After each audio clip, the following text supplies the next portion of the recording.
everybody, welcome back to FPL Hub. This is game week 5. Hope you enjoyed game week 4. There's plenty to talk about today.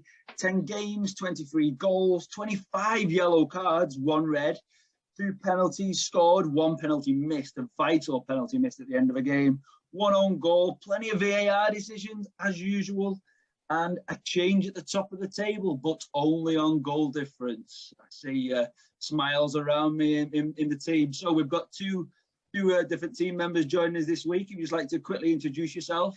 Connor, if you go first, and then we'll just carry on with the show. So yeah, thank you very much for having me on. To begin with, if any of you don't know, I'm Connor from the Cop Council. Liverpool fan, obviously, as you can tell by the background. And yeah, thank you for inviting me on, mate. No problem. Over to you, Ankit. Hey, thanks, Phil, for having me. And of course, great coming on this channel. But yes, I am Almighty Blues FC. As you can guess by the name and my background as well, I am a Chelsea fan, but it is a fan channel for everyone to see. So everyone's invited. And yes, looking forward to the chat. Fantastic. Right, let's crack on. We're going to squeeze as much as we can into around about 20 minutes, half an hour. 10 games to discuss, and we'll go straight off. I think we should start with Palace versus Liverpool. Connor, Mo Salah. Is he, as is being said at the moment, is he the best Premier League midfielder ever, in your opinion? I don't even think he's a midfielder.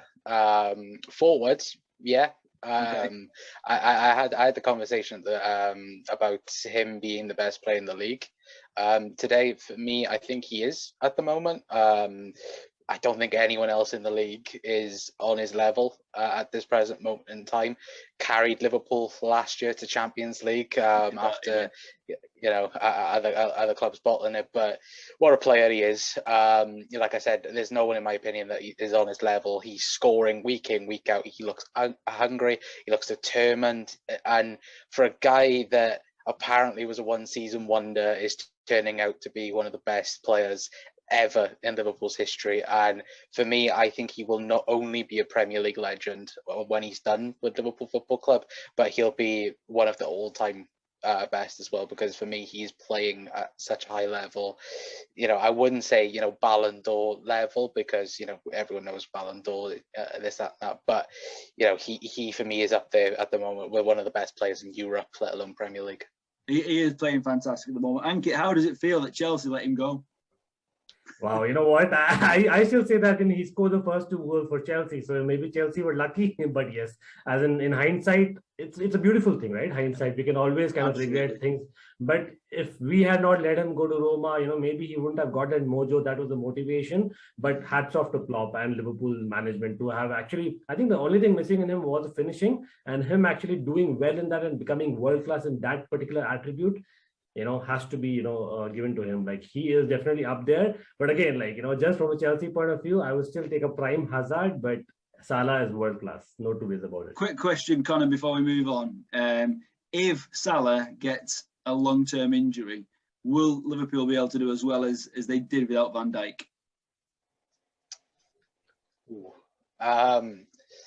That's depending if we could sign anyone in January. If not, then no.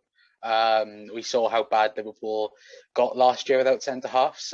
Mo Salah is undroppable and replaceable, in my opinion. If we could get a signing, yeah, sure, I think Liverpool could do well. But yeah, it's for me, I think it's Mo, Trent, Virgil and Alisson and Fabinho for me are the main ones that if Liverpool were to miss them, it would then be, a little bit of rethinking for Jurgen. Okay. Moving on, Norwich against Watford. We're not going to discuss every single game in as much detail, but I think Norwich and Watford is something we've got to discuss. Both of them have lost the last 3 games. Norwich have lost all 5 games now with 0 points on the board. Is it writing on the wall for Daniel Farquhar already? Is he leading the sack race? He's Timu Pukki scored his first game. He's got first goal in 24 games, I think it was. For 24 Premier League games, I should say. Is there a slight glimmer of hope for them, or is it too late? yeah, then it's still just 5 weeks that we're talking about. I will not come to conclusions yet, but the way Norwich is going about things, right? And they have not learned from the last time they were in the Premier League. They have to be very pragmatic. At the same time, their strikers need to be on form. I know Pookie scored, like you said, but the fact that he's not consistent enough, and I was actually hoping again, Chelsea Loney there, Billy Gilmore, a great player, but they're probably not utilizing him the way that he probably plays. That's something that is one of the reasons. And Cantwell, a great player, again for me, is not really performing to the level that he was in the Championship. Yeah. I know Premier League is a different kettle of fish, but he's done it earlier. Even last time he was in Premier League, he was very impressive. So again, it's about their players coming together at the same time, which is not happening. But it's just that, like I said, the manager has to be one of the reasons for me. It's a pragmatism, or the lack of it is something that Norwich are yet to kind of go with. I think they need to play out for draws, as in to begin with, to get some points and then maybe get some confidence and go from there, because I think they can probably take a leaf out of Watford's book or Brentford's book, because I think these are teams where you see us. Yeah, he's just gone. He's in the middle of a storm. Literally, there's a storm right on where he lives right now. He said he might disappear. So if Ankit is able to join us again, we'll let him join back in. But I mean, as he was saying, Norwich, they've got a lot to learn. Are they going to learn it in time? That's a big question. Moving on to Villa Everton. How much did they miss Pickford this time? I mean, Villa's had a bit of an up and down start to the season. I think it's 2 wins and a draw, I think it is now. They're not doing too bad without Grealish. Leon Bailey's come in. He's looking pretty sharp. I think it was a goal and an assist for him as well. Great finish for his goal. And Matty Cash played really well for Villa, so Villa are looking sharp. I think Everton did miss Pickford, but they've still got 10 points on the board so far, so not a bad start to the season at all. Wolves and Brentford, I think we should touch upon them briefly. Obviously, Wolves, they're supposed to be doing quite well. They've got this team who are playing well. They played well against United. They had a strong midfield. But they're just not quite getting the goals on the board. And Brentford are looking like a Premier League side. It could be one season, the first season in, people are still finding them out, a bit like Leeds last year. Obviously, Leeds, different team this year again. I think they're being found out. And I think Brentford, this season, I think they'll stay up. Certainly the way they've started, Ivan Toney and Mbeumo look really good. I think Toney was unlucky not to get a hat-trick yesterday. And I think Wolves, I'm not quite sure what's going on there, but is Bruno Lage in the sat race with Farquhar? It's what are your thoughts on that? Well, that's going to be interesting, isn't it? Whether or not that's going to be the case. I think Ivan Toney is a very special individual. I think you look at people that have come up from the Championship and have done so well, and that the only person I can really think for is Bamford over the last couple of years.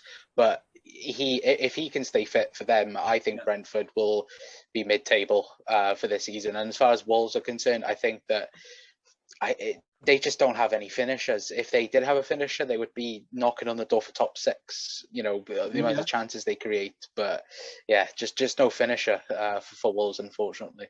Jimenez taking his skull cap off, that was interesting. Obviously, that was I think whether he was getting frustrated with it. I noticed it seemed to be quite shortly after he missed that header, which I think he would have scored in previous seasons, sort of thing. So, but I mean, there was a question to the manager at the end of the game whether it was a good sign or not, and he's saying, he's getting better. He in terms of his health, he's recovering well, sort of thing. So.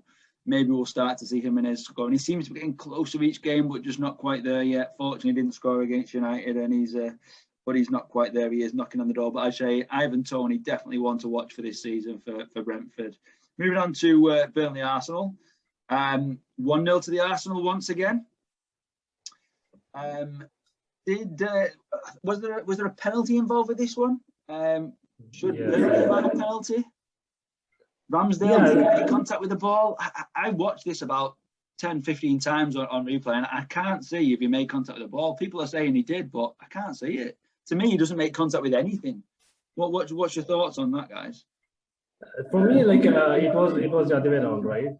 It was basically the ball hitting Ramsdale rather than Ramsdale actually, as in clearing the ball away, right? The ball hit him, that's for sure. Now, whether that was intentfully kind of him going for the ball and the ball hit him, or the other way around, as in you cannot, judge it, right? So that's why, as in the referee overturned it, because you can't go with that. And the way things are going this time, I think they're a little bit lenient, and they're waiting for, as in a clear decision there. Only then they give the penalty, right? And that is what the decision is, and that's fair enough. Like, overall, to be honest, Arsenal probably deserve to score more goals as well. I know Ramsdale made a few good saves, but overall, I think they did just about enough. And Burnley, as in, they're definitely going down for me. As in, they're one of the teams.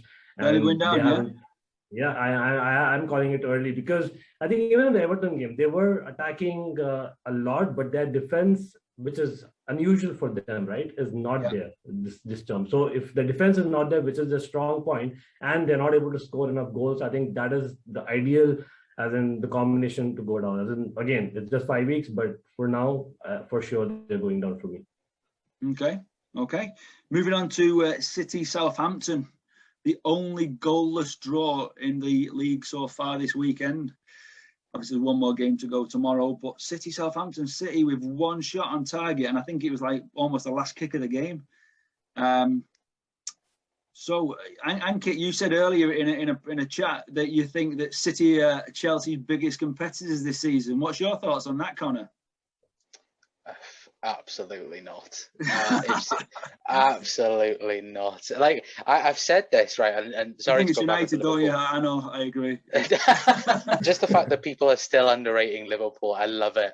And I just want it to continue, because, everybody's doubted us this season about whether or not we'd be up there or not. But Man City, the best part about this was Pep Guardiola begging for supporters, to come along and do what they do. But Southampton, I think, were very much unlucky not to get a pen by VAR overruling it. I can see, on one hand, what people are saying, he's already going down and things like that. But for me, there's contact. There's, he's gone down, a red card and a pen. And I think Southampton were very much unlucky not with that. But I've seen a few, Southampton fans fuming about it. And I think rightfully so, because I think it was a pen.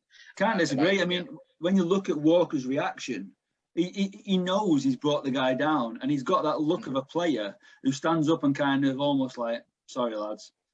And he almost walks off shaking his head, knowing he doesn't argue with the ref. He doesn't contest it. He's just walking off. And he's surprised. And when the camera pans back on him, when the referee's considering overrules it, he laughs. Clear to even Walker, he was shocked. I just think that is the worst. I mean, I've seen a lot of bad decisions this weekend, but I think that is the worst one I've seen. They go a long way to beat that one. I mean, all right, Ronaldo should have had 3 penalties, but we'll move on to that. We'll get to that at some point soon. Connie, you're laughing, but we'll come back to that. But yeah, so Ankit, do you still think that City are your biggest competitors this season with no strike? They had the 5 goals in the game against Arsenal, was it? But, a bit stop and start. No goals against Southampton. Livramento, by the way, special shout out for him, because he is some player. He is brilliant. Comment on him as well. Yeah, then see, for me, we cannot undermine City, right? As in, I know they don't have that striker up front who kind of, can win that ugly 1-0 games for them. But at the end of the day, they have so many scorers, they are different scorers, and they are the champions of England, right? So we've got to respect them. But then this season, obviously, a lot of other teams, especially Manchester United and Liverpool, having the injured players back, and Manchester United obviously having the signings, right? As in, that's something that it'll be a really close title challenge, but City are right up there because of the fact that it's Pep and the City squad, right? They have a squad along with Chelsea, who can probably go for a run of, say, 15 games unbeaten, or even winning all the 15 games back to back, right? And that's how squad, they have. So that is something that we cannot undermine. But in terms of their game management, I still have question marks because of the fact that they don't have players who can really dig it in, as much as required, like we saw in the Champions League, right? So that is something that they lack. You never know. In January, if they make a signing who is that, tall striker, they might get it. Who knows? Kane is still available because he did not turn up today, like we are going to discuss for sure, right? Yeah. Will they sign a striker in January? That's a good question. Kane today, we've not got to that game yet, and we will do, but he at the end, the shots at the end, the camera seemed to capture him as if to say, "What am I doing here? Why am I here?" He looks so dejected, so disappointed. But we will get back to that game in a short while. Newcastle Leeds 1-1, draw no good for any of them really. Leeds, as I said already, I think they are showing second season syndrome. People have figured them out now, know what they're about, and know how to play against them. And last season, Leeds were like, we'll just keep throwing and get the ball at you. We'll keep trying to score more goals. They seem to have different tactics this season. I can't work out whether they've changed the tactics or whether or not other teams have just figured them out. I don't know. What's your thoughts on that? I think it's a little bit of second season syndrome, isn't it? With Leeds, it's Bielsa has this style of football where it's, in my opinion anyway, it's counter attack or nothing. And I think he has to adapt from that. It's okay against maybe low block sides where you're really good at that. But if you're playing like as with Liverpool, Manchester United, where they just got battered, and I think they'll get battered by the likes of Chelsea, Leicester as well. I think they'll get battered by the big teams, and that's what really it doesn't cost you so much because you have to do it, against the likes of Newcastle, against the likes of the middle half teams. But I think even a few middle teams could beat Leeds by a few goals because, for me, I think their midfield is a little bit of a shambles at the minute. I think something has to happen before anything else. But yeah, if Bielsa can fix that, I think Leeds will be sound. But I just think that there's a big problem there, and whether or not Bielsa will be less stubborn to fix it or not. Yeah, Rafinha's goal. He was playing well last season. Everyone was like linked to him. Liverpool were linked to him. United were linked to him. And obviously he never got his move as that affected him, because his goal yesterday, that was a cross all day. There was no, he was shocked. It was one of those goals that you whip it into the box, defender goes for it, striker goes for it, everyone misses it, it's back of the net. Moving on. Oh, sorry, before we move on, St. Maximin, cannot not mention him this weekend. He got off to a great start this season. He looked solid against United, even though they lost. He looked solid against United, and but what a player he is. How he didn't score more yesterday, absolute quality, immense player. And I think he'll be the one who gives Newcastle a chance this season. And if he doesn't, he'll definitely go into a bigger team next year. Over to game of the day today, I've got to call it West Ham United. And the reason I say game of the day, because of what it brought, not because it was the best teams, because there was times at it where it was drab, and you were just thinking, oh, come on, step up a gear, It took West Ham to take the lead. Was it against run of play? Can't quite decide. Obviously, a big deflection. But the minute they did, United just seemed to step up a gear and really get into the game and just become this. They went from like third gear to sixth gear, and absolutely phenomenal. It's like, where's this team been? We scored, and then it was just seemed to take the foot off the gas again and kept it going till half time. Came out after half time, roaring to go, and then it just fizzled out. It became a bit of a boring game. But then, Ollie's took a lot of flack over these last couple of weeks on his substitutions. He brought on Lingard and Matic. Matic plays the ball through to Lingard. Lingard breaks the hearts of the West Ham fans. It had to be him, didn't it? Ronaldo with his other goal. He's obviously, you can't not mention him. He's a goal a game so far. But Lingard, what a finish. To come off the bench and take it like that. And he obviously celebrated respectfully to the West Ham fans, even on a screamer like that. You'd normally just he'd do his normal dancing and stuff, and he didn't. He just respectfully, sorry, but I had to do that. And that is what he's made of. He is. Is he back? Is he going to fight his way into the team? Because he was just brilliant. What a finish. But then, obviously, the penalty. There's 3 penalty claims against Ronaldo. I will say definitely one of them, which is the third, that should have been a penalty. Nobody can deny that. I don't even know how it went to VAR, and I don't understand it. Clearly took him down. Clearest penalty I've seen all weekend. And there was 2 questionable ones. I've seen it written that somebody's saying all 3. Piers Morgan, H United, he said all 3 should have been a penalty, but I think he's just Ronaldo's friend. But still, I think it should have been 2 or at least 1 or 2 penalties to United. But in the end, it was West Ham with the penalty in the dying seconds of the game. Luke Shaw defending with his arm out. It hits him in the arm, but it was too far out, in my opinion. They were never going to get away with it not being a penalty. And Noble brought on by Moisey to take the penalty because of his penalty success, and then misses. Or De Gea saves it, I should say. De Gea saves it. And what an end to the game. And that's why I'm calling it game of the day. So nothing personal, Ankit. We'll get on to that other second half of Chelsea very soon. What's your thoughts on United's performance? Yeah, and what you saw? Hasn't it? It's good that you actually asked me, because to me, as in those penalty claims kind of gave me a deja vu feeling of, obviously you remember the big game we had against Barcelona years ago, right? As in the Champions League. As in those are nailed on penalties, especially the last one that you said, like it was shocking for the referee and the VAR not to kind of give it. But overall, United, for me, like they haven't changed much, right? In terms of like going from second gear to third gear only when the other team kind of scores or they're doing well. And against Wolves as well, we saw like, Wolves could have easily won that game, to be honest, right? But that is something that I think United will probably have to improve on, because you cannot get that in every game where the other team is not, on for 90 minutes. But as an overall, as I said, you have the squad and you have to, go for the win every game possible. But yes, West Ham on the other hand, again, Moyes is someone who should be knowing United and should be knowing what to expect. So for him to kind of, get Noble on to get that penalty, is kind of strange, because I think Declan Rice is a man of confidence right now, and he would have taken it as well. So that was a very important moment.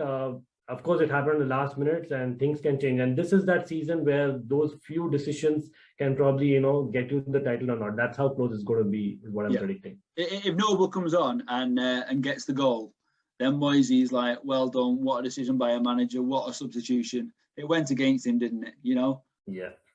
It was. It's just one of those things. What can we say about it? But at the end of the day, it was a great save by Dave De Gea, and I just think that it was a bit of justice served for the penalties that weren't given. Moving on, Brighton, Leicester. Brighton, fourth in the league, and that's no fluke. They're playing really well. They're playing Leicester today. Leicester only 2 wins out of 5. They're normally seem to start off the season quite strong and start to failed towards the end of the season, drop points and don't quite make it, but they've not even got off to the good start this season. What's the difference? Is Vardy too old? Are they just? He's still scoring goals, but is the team just need a boost of refresh? Do you know what I mean? I think it's probably psychological with Leicester, because 2 years in a row missing out on Champions League football, where I think they were the team that were most in the Champions League in the last 2 years as well. It has a massive knock-on effect. I only know, obviously, with Brendan Rodgers being at Liverpool and him bringing in psychological coaches and so on to help the players out. And I think it begs down to that. Are they mentally fatigued with the fact that they have missed out on Champions League football twice in 2 years? And Europa League is, it's still great for Leicester in European football, but it does take a toll on play. Look at, Tielemans this year, he was being rumoured, to be leaving Leicester, all that saga, and that, and you don't know how many players, are fed up, Madison as well. If we don't get Champions League football again, how are we gonna play football in the Champions League? We're gonna have to leave Leicester. I think that is a little bit of a thing, because I think if Leicester do bad, I don't think they will look to get rid of Rodgers. I just think there will be a look at the squad and go, okay, where can we fix it? Yeah. Okay, we'll move on to the Spurs Chelsea game, because it was a very good game. I think you'd probably agree, Ankit, that Spurs had a very, very strong start to the game. It looked like Spurs were going to win it. It looked like there was only one team there until half-time, when Tuchel makes a wonderful substitution, and brings on Kante, who, let's say, just changed the game after that. What's your thoughts on the game? You were obviously watching it.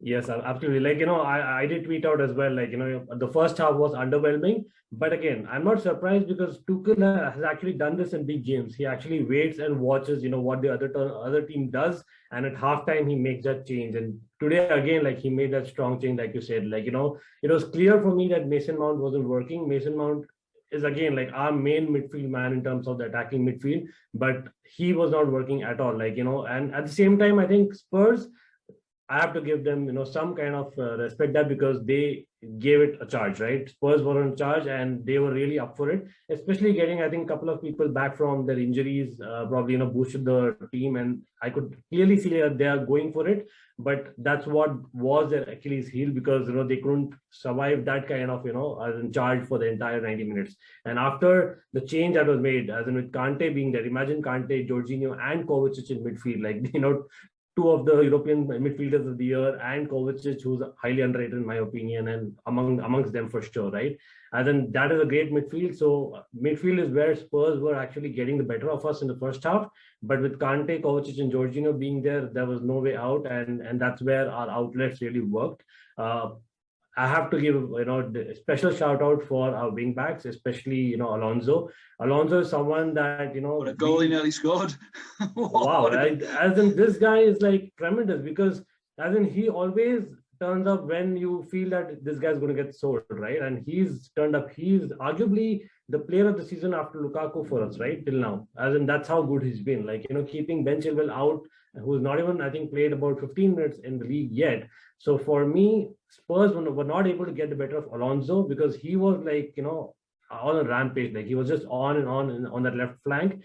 And that is something that they couldn't really, live by. And other side balances out because Azpilicueta doesn't attack much. So that is something that Spurs are not able to change. And again, Nuno did not change much in the second half, which was surprising to me. Like I would have expected him to, probably get the youngster Brian Gill on much earlier because they had stopped creating once Kante was there, right? And Brian Gill would have given them something new. The time that he came on was very late, and I by then I think obviously Thiago Silva defended very well till then, scored, and we got obviously Kante scoring, and that doesn't happen every day, but that was because of the pressing we had in the second half, and we were going for it. Honestly, we should have won the game probably 4 or 5-0. That's how dominant we were in the second half, and that second half, yeah. But I think that they should have scored in the first half. I agree. You definitely should have won it. Overall, no doubt, definitely Chelsea's game. But that first half, would it have been, what would have happened at half time if you'd gone in, say, 2-0 down? It would have been really interesting to see how Tuchel would have changed it. Would he have brought Kante on earlier before half time? But I think it was clear that Spurs were dominating the midfield, had control of the game, and Tuchel made an absolute quality change. Is Lukaku finished? He did not score today. Is it is his season over? And probably he looked good, didn't he? He said, I mean, I'd love to have seen the camera on his face when he played Werner through and Werner missed it, and you could see Lukaku kind of going, what was that? Him playing this through to Werner. Is he finished at Chelsea? He can make the runs. He's got the pace, but he's still missing these easy chances. Anyway, sorry guys, we do need to wrap it up before we run out of time. It's bottom of the table, 5 games gone. Wolves and Leeds with only 3 points, Newcastle with 2, Burnley with 1, and Norwich with no points on the board so far. So hope you've enjoyed the show. Please like, share, subscribe, and join us next week. Thank you for joining us, and we'll see you again next time.